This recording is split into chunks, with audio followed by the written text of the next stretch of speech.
అన్నమయ్యలో character Venkateswara స్వామి ఎక్కువ కనపడరు, అక్కడే ఉంటారు. ఇక్కడ అసలు ఆల్మోస్ట్ ఇలా మాట్లాడుకుంటాం ఫ్రెండ్స్, బాగా భోజనం చేశారా స్వామి, ఇట్లా దిస్ కైండ్ ఆఫ్ టాక్. బాగుంది, నిన్న పెట్టిన ప్రసాదాలు బాగున్నాయి. This kind of friendship talk is there. మీరు ఎందుకు కుబేర తీర్థం దగ్గర వెళ్ళి ఆ పాచలు ఆడుకుందాం అంటే రానంటాడు ఆయన. ఎందుకు రా, అమ్మో అక్కడికి వెళ్ళిన అంటాడు ఆయన.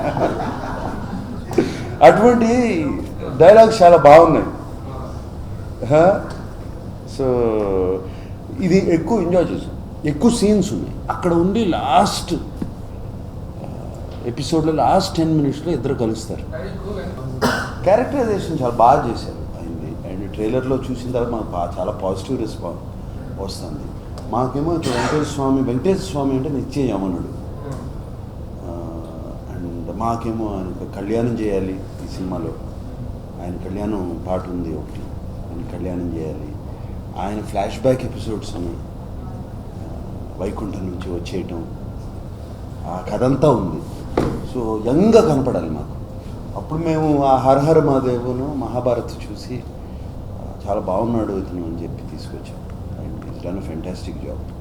అంటే ఆల్రెడీ ఎక్స్పీరియన్స్ ఉంది హరహర మహాదేవ్ అట్లా డివోషన్ ఫిల్మ్స్ చేసి. సో చాలా బాగుంది.